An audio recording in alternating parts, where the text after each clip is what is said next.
Ja, það 2-1 sigur á nýliðum Grindavík Njarðvík. Hver bara svona þín sýn á leiknum? Já, ég er bara gríðarlega ánægður með 3 stig og ánægður með framlag FH-liðsins. Mér fannst við gera leikinn bara mjög vel. Við sköpuðum okkur urmulega færum og ef ekki hefði verið fyrir markmann Grindavíkur Njarðvíkur þá hefði stigurinn orðið stærri. Svona svo þú segir svona þið voru að koma ykkur í hörku stöður oft á tíma í leiknum, kannski svona svekkjandi að eitthvað leyti að hafa ekki náð að nýta þessa stöðu betur.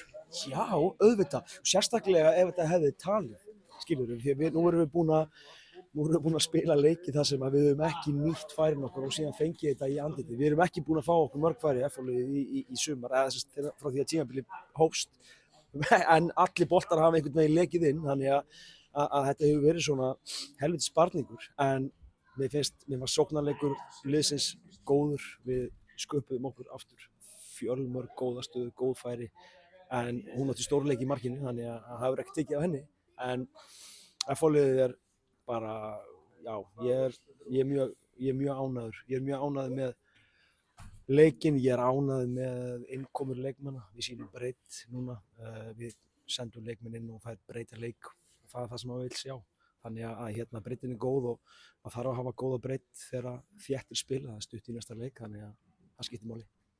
Svona fyrsti sigurinn komin á töfluna, það svona eitthvað leyti léttir að svona að fyrsti sigurinn sé komin?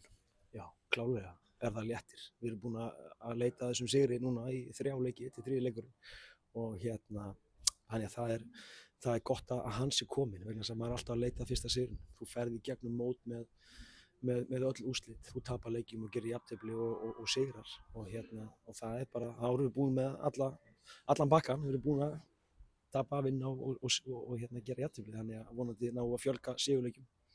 Það er að tala um að sigrarnir næra, þannig að þetta hlýtur að gefa ykkur gríðarlega mikið bara svona í komandi verkefni.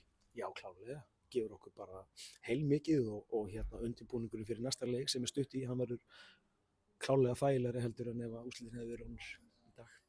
Takk fyrir.